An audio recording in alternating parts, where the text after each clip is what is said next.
Meghan Markle posted a bizarre video on her social media yesterday, which sent several people into absolute meltdown. If you thought Meghan Markle's name couldn't stir up any more drama than it already has, you're in for a ride. Because this latest round is a full-blown circus, and she's right in the center of the ring, juggling scandal after scandal while Netflix execs just stand there. It all started with one Instagram video. But how bad could it be? The video shows her trying to pull off some kind of profound pregnancy announcement, but instead, it turned into a firestorm that scorched everything in sight. Yeah, I said I'm pregnant, give the child support and pay my rent, your opinion is irrelevant, cause I'm a baby mama, I can do just what I want to turn up.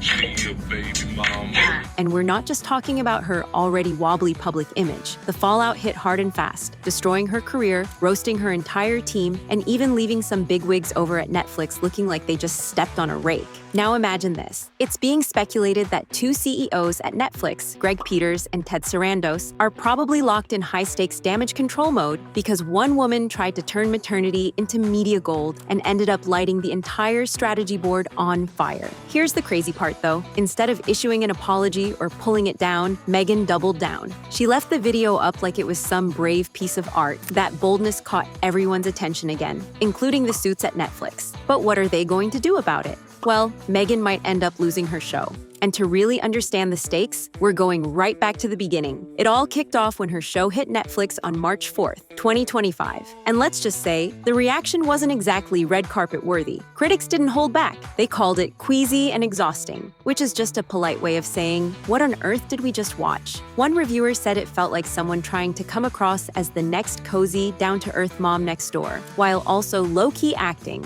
like their lighting setup needs 3 backup generators and a dedicated team of glam techs. Then came the moment that sent social media spiraling. Meghan lovingly hand-packed pretzels, yes, pretzels, in little custom pouches. Jimmy Fallon got wind of that segment and did what Jimmy Fallon does best, turned it into a punchline. Cue audience laughter and cue the internet dragging the pretzel bit through every meme format known to man. One user said that watching Meghan repackage snacks felt like tuning into a parallel universe, where Martha Stewart had a full-blown identity crisis mid-filming. They don't know why. That's interesting. She takes it from one bag and puts it in another bag. There's another bag. That confuses people. Technically speaking, the numbers weren't a total disaster. The show racked up 12.6 million viewing hours in its first week. Not bad, but also not world's most talked about woman level. For someone with headlines constantly orbiting her like satellites, those numbers landed with a thud instead of a bang. Think lukewarm tea at a royal brunch. It's there, but no one's reaching for a second cup. Now here's the twist. Season 2 is already filmed, but don't pop the popcorn just yet. There's no guarantee it's ever seeing daylight. Just because the cameras rolled doesn't mean Netflix is ready to roll it out. Rumors are swirling faster than a Montecito windstorm that the streaming giant might simply ignore it. No big announcements, no official cancellation. Just a gentle fade into the background, like a playlist no one remembers queuing up. Of course, Meghan's PR team is practically sprinting in circles, insisting the show is alive, thriving, and here to stay. But the vibe is pretty off. Netflix may have approved Season 2 right as Season 1 aired, but let's be real. That kind of rushed enthusiasm usually means someone's trying to fix something before it fully breaks. When a show gets an emergency greenlight but still can't trend outside of one overly enthusiastic aunt's Facebook story, that's not a win. And just when you think it couldn't get more awkward, enter the celebrity chef drama. So Netflix isn't just annoyed at Meghan. They're annoyed at everyone who goes against her as well. Rumors began swirling that Netflix had threatened legal action against a popular chef who dared to criticize the show. The chef was allegedly unimpressed, and Netflix was scrambling to deny the whole thing. However, with love, Meghan wouldn't be the first Markle show to get the quiet axe. And with all that said, With Love, Meghan has to be the most insufferable TV show I've ever seen in my life. Remember Pearl, the animated series that was supposed to inspire young girls with a character definitely not based on Meghan herself? That one got cut too. Netflix pulled the plug when they realized children's content with controversy attached might not be worth the corporate headaches. And just like that, Pearl disappeared before she even got her theme song. But let's not get too cozy assuming With Love, Meghan is safe either. Sure, it's still up. Sure, the streaming page still exists. but let's just say you might want to take a screenshot while you can, because it wouldn't be shocking if Netflix made it vanish in the night like an unsaved Pinterest board. To make things spicier, Pearl didn't just vanish without stirring up trouble. A British author came forward claiming Meghan had lifted the concept straight from her own children's books. And when she reached out, there was radio silence. No explanation, no apology, not even an oops. But while Meghan may avoid direct confrontation like it's dairy, she has no problem shifting the mood when the camera's rolling. Just like her emotional interview, Meghan popped up on Jamie Kern-Lima's show in full soft mode. Zero makeup, soft lighting, a shirt featuring her kids' names, and a vulnerable little speech about proving she's enough. I guess on days that are hard, that's really grounding and affirming to remember. And then some days I'm just like, oh my gosh, what is this life? Cue sniffles, a few strategically timed pauses, a tear or two for effect, and a suspiciously perfect soundbite that felt like it had been rehearsed in the mirror 12 times. To some, it was touching. To others, let's just say the cynics had a field day, especially when body language experts got involved. One analyst pointed out that her blinking sped up dramatically the moment Prince Harry's name came up. Another said she was using a technique commonly seen in actors who cry on cue. The internet, of course, dubbed it another gold medal performance in her ongoing campaign for the Soft Life Olympics. And while With Love Meghan is technically labeled a cooking show, watching it feels more like wandering into a dream where everything smells like lavender and honey. There are bees, there are edible flowers, there's dramatic slow-motion tea pouring, and Meghan floating around her Montecito kitchen, twirling like she's just discovered what turmeric is and thinks the world needs to know. It's aesthetic overload like watching a Pinterest board develop self-awareness. The grand finale was Meghan whispering,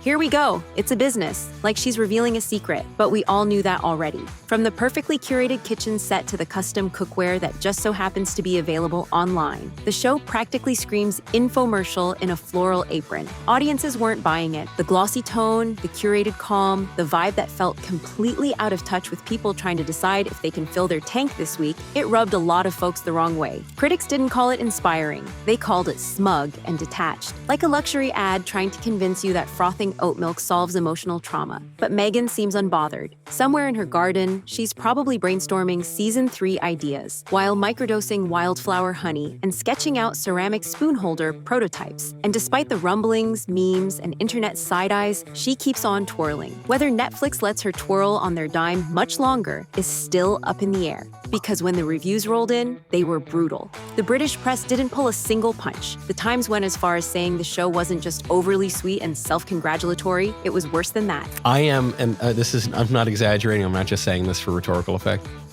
I am physically nauseated watching that clip. The Telegraph chimed in with a gloomy prediction that somehow still underestimated how awkward things got, and the New York Post served a combo platter of digs, stunning visuals, empty content, and the kind of energy that screams, "I'm too rich to relate." The mockery spread like wildfire online. Suddenly, TikTok was flooded with parodies. People were mimicking Meghan's whispery voice while dramatically arranging herbs, blinking thoughtfully into nowhere, and stirring tea like they just invented the concept of warm beverages. It was peak secondhand embarrassment. If cringe ever needed a mascot, this show would be proudly holding the banner. And then, just as the memes reached their peak, Netflix casually announced a second season. Despite the noise, the show was getting a sequel. But before you side-eye the viewers, know that not everyone was throwing tomatoes. Some writers and celebrities came rushing to Meghan's defense. Think pieces popped up like mushrooms, claiming the hate was actually just veiled bias. One article even argued that the backlash was rooted in something deeper and darker than mere taste. Others praised the show for spotlighting small pleasures. Although if everyday charm now means artisanal rose salt and $14,000 kitchen aesthetics, we're all clearly living in different realities. Let's not kid ourselves though. Meghan's Netflix run is hanging on by a thread, and somewhere out there, her haters are just waiting with metaphorical scissors. If you assume this was just another A-lister trying to reinvent themselves with a cozy little kitchen setup, think again.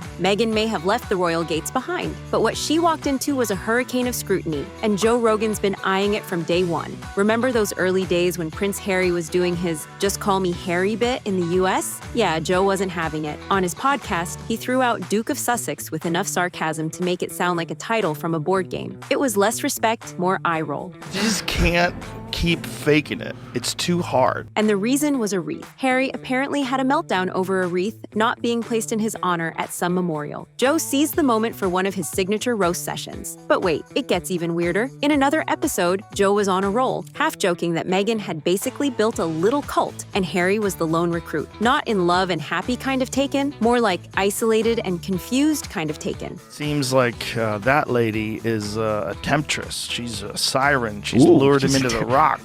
I haven't heard that term in a while. She's a harlot. Almost. She's, well, harlot's bad, right? She's just powerful. According to Joe, Harry was now a man adrift in LA, cut off from his old life, while Meghan flourished in a world of jam jars and fabric gift wrap. And that wasn't the end of it. Rogan took another swing in a later episode, questioning America's royal obsession. Why, he asked, are people in the US fawning over a family whose ancestors did quite a bit of colonizing? That's the big distraction. That's the big distraction right there. There's a war room, apparently, in England, where they're trying to figure out what to do. Oh, really? I heard did you hear about that? And Meghan, according to him, she'd been surfing that royal wave for years. But the water's getting choppy, and Netflix might be looking for lifeboats. While all of that was going on, Meghan was also building a lifestyle empire called As Ever. Think gourmet teas, jars of homemade jam, and a whole lot of fancy packaging. The products flew off the virtual shelves, sold out in under an hour. But critics weren't sold. Some claimed it looked like she'd mashed up 3 different personal brands into one. From royal to blogger to home goods entrepreneur, it felt like a full-on identity scramble. Even her return to Instagram didn't go off without drama. On January 1st, 2025, she posted a peaceful clip of her drawing 2025 into the sand. It seemed cute until people realized she'd filmed it multiple times to make it look spontaneous. And no surprise, the comments section was locked tight. There's no room for feedback when the internet's ready with pitchforks. Then came the moment that had everyone collectively face-palming. Meghan handing wildfire victims a Billie Eilish shirt. Not blankets or hygiene kits, but a t-shirt with a pop star's face on it. This led to a lot of backlash. People called it tone-deaf, out of touch, and frankly absurd. It felt like something out of a spoof reality show that accidentally made it to air. And the drama didn't stay tucked away in California either. The royal drama across the pond was still burning strong. According to sources close to the firm, Prince William now regrets not cutting ties with the couple way back in 2020. He's gone full silent mode, ghosting their messages, ignoring everything, and likely hitting mute on the royal family group chat. King Charles wasn't any warmer. He was reportedly still stewing after Harry's explosive interview with the BBC, where Harry claimed royal aides endangered his family and even urged his father to step down. Charles's response was cold silence, followed by whispers that he called the move disgraceful and beneath basic decency. Even Jason Knopf, who once managed Prince William's public image, chimed in to say the feud had left him disheartened. But let's be honest, this is way beyond a family squabble. It's giving a full-blown royal soap opera, with a plot thick enough to rival Shakespeare's messiest plays. And Meghan Markle is right in the center of every drama. Nobody knows how this is going to end, but one thing's for sure, it's not going to be pretty.